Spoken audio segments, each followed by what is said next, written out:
This car behind me represents three things: the birth of a brand new Italian hypercar manufacturer, the most exciting engine collaboration we've ever seen, and just look at it. It's one of the most outrageous cars to ever wear a number plate. It's called the Kimera K39, and you're about to learn absolutely everything about it. Coming up, we reveal which elite hypercar manufacturer is supplying the twin-turbo V8 engine and fire some questions at the boss. We get to poke around a second, even more extreme version, and I discover that the K39 has the world's coolest pop-up headlights. But first, what is the K39? Well, the keen viewers among you will know that this isn't Kimera's first car. There's been the Evo 37 and the Evo 38. Both of those are resto mods, hence the Evo suffix. They were built to pay tribute to the Lancia 037 Group B rally car, the last rear-wheel drive car to win the World Rally Championship back in 1983. This thing here, though, is something very different. It's a brand new car from the ground up, based around a new carbon fiber monocoque. It's got a V8 engine in the back, it's got a manual gearbox, it's rear-wheel drive only. So while the focus here is still on old school motorsport, the focus has shifted from rallying to the world of endurance racing, the World Sports Car Championship back in the 1980s.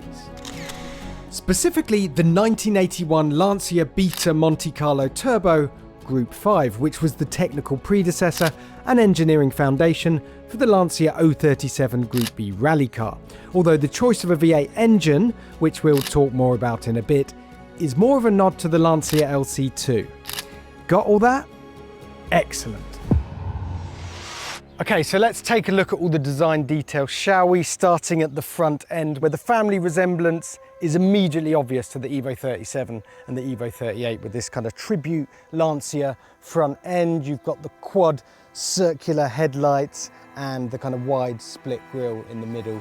Although it's quite different here, because there's a whole lot of fresh air coming in through this grille, up and over the bonnet. That's called an S-duct. Provides a little bit of extra downforce at the front end. And these circular lights, there's space behind them until you hit the main beam headlights, and then these incredible pop-up headlights appear in the middle of the circle. One of the most interesting interpretations of pop-up headlights we've seen.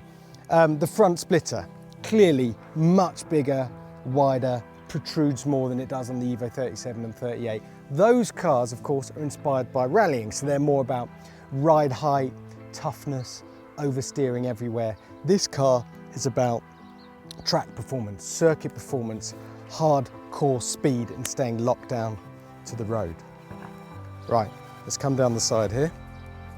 Vents everywhere, none are just for show, of course. They're all about the aerodynamics. Kimera's working with Dallara on the aero package of this car. Still early days, but nothing here is for show. So this extracts the pressure from the front wheel arch.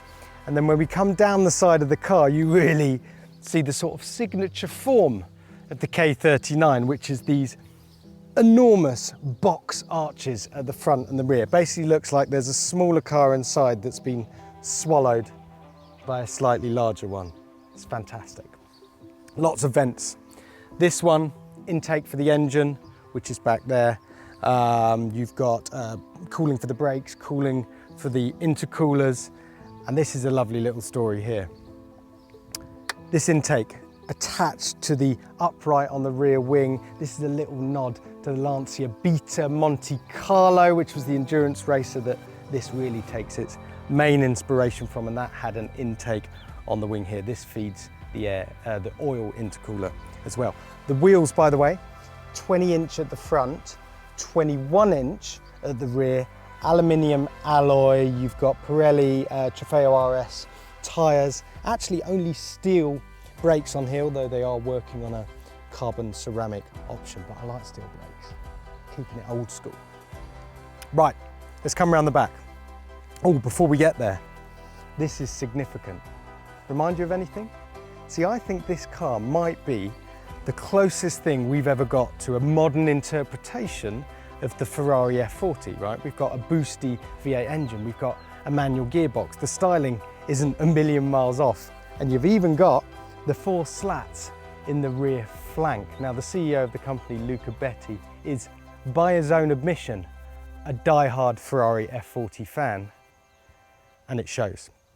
Around the back, you got the wing, of course, but I just love how abrupt and flat and cut off this rear end is. Super simple with the 2 circular rear lights and the exhaust in the middle with this diffuser set into the back of the car. Now, you may have noticed a name atop this exhaust pipe, and there's an even bigger badge up here on the engine cover. Yeah, about that. So, the K39 features a 5-litre twin-turbo V8 producing 1,000 horsepower and 1,200 Nm of torque with a rev limit of 8,250 RPM. Target weight is the same as the Evo 38, around 1,100 kilograms, despite having 400 horsepower more. So far, so Hypercar. But in the engine collab that nobody saw coming, the engine's actually supplied by Swedish hypercar royalty Koenigsegg. So the engine, the 5-litre twin-turbo V8, is essentially the same one that you'll find in the Jesko that we've driven in several different variants, but it's been tweaked and tuned to Kimera's specs. So in the Jesko, you can get over 1,600 horsepower from it when you run it on E85 ethanol. But here we've got smaller turbos, lighter turbos, better throttle response, and only 1,000 horsepower. Let's face it, that'll be enough, but it will run that on 95 octane fuel, which you can get anywhere around the world. In fact, Koenigsegg and Kimera are getting on so well that they've even designed a brand new badge. Look at that. So you've got K for Kimera, K for Koenigsegg, the Swedish flag, and the Italian flag, all cozied up together at the top of the badge. Ah. To find out more about how and why this partnership came together, we pointed a camera at Christian von Koenigsegg. So when I saw the K39, it was very emotional because it reminds me of my childhood dream cars. Like, it's something aching a bit to an F40. And of course, I was a teenager in the 80s. I had those cars on my walls. And it's this kind of simplistic, puristic, straightforward, no nonsense, straight to the point kind of a extreme sports car. So it was just immediately a nice hit of endorphins. Of course, creating cars and selling them somehow needs to be a business, otherwise you don't survive. But I also feel for him and for me, that's not the main driving force. It's to be allowed to create something exciting that will stand the test of time and stay meaningful for a very long period of time. And that gives excitement to drive, and that adds something to the automotive landscape. As the car is very lightweight and responsiveness is really prioritized, with the turbo and exhaust setup, we have tuned it for 1,000 horsepower. It is not directly up from the Jesko. It is some completely special parts, but it's also a mix and match from previous models, which suits the Kimera better. So we have smaller turbos. It's a smaller, lighter car, so it's smaller turbos. It's a different exhaust system, which derives from the Agera range of cars. It's a slightly different intake, specifically for the Kimera. So it's, of course, software tuning is different. And yeah, there are several aspects which are unique to the car. So it's not a straight up Jesko engine. To give out our heart like this to another car product is a very emotional journey, and it's the first time we do it, so it's a very special feeling, but we're very happy to do so. In the future, there might be more opportunities for us to do this also perhaps with other brands, but we don't take this lightly. So it's a step-by-step process, and maybe this will be the only one, we don't know, and maybe there will be more, but everything needs to fit and feel right and be aligned for this kind of thing to happen. My hope for this project and how the enthusiast and public receives it is two enthusiastic entrepreneurs in the car industry comes together to create a bit of fireworks that otherwise could not exist for the enjoyment of everyone. And of course, us as creators is super exciting, but that the world is a more exciting place because a thing like this is allowed to exist. Beyond the engine, details are fairly scarce. We know it will come with a 7-speed Kimera manual gearbox initially, although a sequential paddle shift gearbox is being evaluated. The suspension is inboard pushrod, front and rear, like the Evo 38, and the tub is a super stiff carbon fibre monocoque, although the supplier is TBC. Should we have a look in the interior? Come on, let's climb in. Oh yes, oh yes, look at that. Oh, yeah, sorry, slight problem. This is just a model and the interior isn't finished, so I'm not allowed to show you what it looks like. But Luca Betti, the CEO of the company, has agreed later on in this video to show us some sketches. The size of the K39 production run is also still under discussion. Let's call it super limited for now. There's no official price either, but I'd be surprised if you get any change from 2 million quid once you're done with the options. First deliveries are supposedly in 2027 and quite a few are already sold. But there's more. In celebration of the fact the Kimera intends to race K39 to the clouds at the Pikes Peak hill climb, hopefully in 2027, there will be an even more extreme, track-only version, limited to just 10 cars. And that is this car here. It's the K39 Pikes Peak. So based on the road car that we've just seen, but clearly it has way more extreme aerodynamics. It's got the same powertrain, the same Koenigsegg engine, but this is the car that is going to take on Pikes Peak and hopefully wipe the floor with everything else. And well, it's quite an eyeful, isn't it? It's still a model, this, I'm told, but the exterior, including this super extreme aero, is all locked. The design phase is done. This is how this track-only car is going to look. They're only going to make 10 of them for 10 lucky owners. They describe it as the first 10 customers that really get on board with the project, that really understand what they're trying to achieve. And what they're trying to achieve is one of the most extreme track cars or hill climb cars that we've ever seen. Let's take a look around it because it's just bonkers. You need to take it piece by piece to even understand what's going on. First of all, there's essentially 3 splitters here. Here's where a normal car would end, and then you have the normal lip splitter, that's like you would get on the road legal K39, and then a flipping surfboard in front of that. Extraordinary. And when you've got so much downforce on the front axle, well, you need to balance that out at the rear, don't you? And you can probably see the world's largest wing poking out of the back there. We're going to have a proper look in a minute.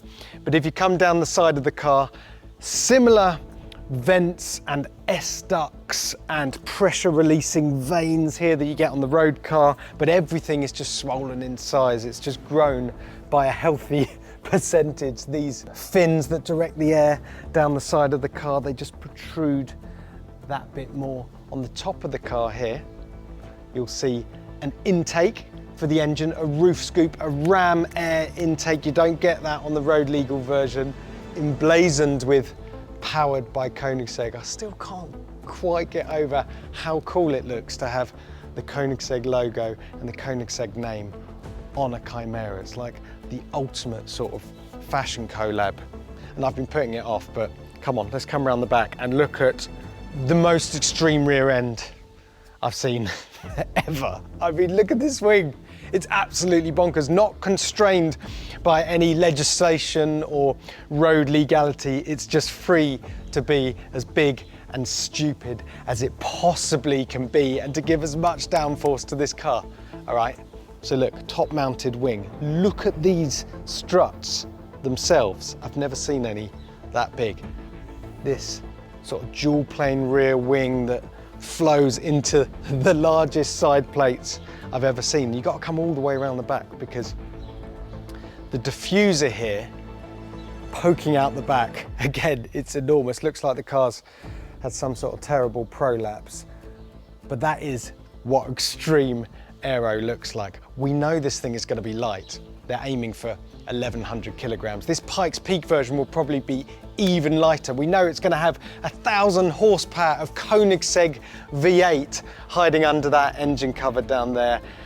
And then it's going to have all this downforce sticking it to the road. This thing looks, and on paper at least, should be one of the fastest cars we've ever seen. It's so exciting. Can you tell? Which brings us to the multi-million-dollar question. In a world saturated with wildly powerful and expensive resto mods, supercars and hypercars, is there really space for another with ambitions as lofty as the K39? To help answer that, we collared Kimera's founder and CEO and ex-WRC driver, Luca Betti. Here we are. That screen is outrageous. How long have you been dreaming about K39? It was a long time. It was something that when I started to dream, I unveiled immediately to the world because I was so excited and at the time I wanted something for have an achievement in motorsport for Kimera, and Pikes Peak was the aiming we had. I had. And so I come out with the project, with the design, immediately super excited. The only thing that we haven't been able to see on K39 and K39 Pikes Peak is the interior, because I know these are models. Can you show me anything about the interior? Sketches? Just for you, Jack, just for you, because we are still working, it's still in progress. I have some drawings here, exactly we are trying to do. The K39 is inspired by the Beta Monte Carlo Turbo. So from this car, we take a lot of inspiration, and even for the interiors, considering we actually have one of the race car, we say, okay, let's do some elements that take it back the driver to that age. So this is the ultimate function over form interior, isn't it? On our car, there is no lines, no air intake that don't has a function. We have to follow what is necessary and then, of course, adapt it to make it beauty. Here you can recognize this element that was made effectively to keep focus the RPM of the car.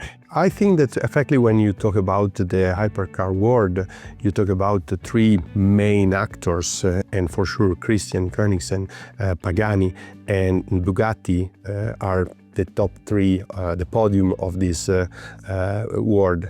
And I would say that Pagani represent the art and the aesthetic take to the maximum level.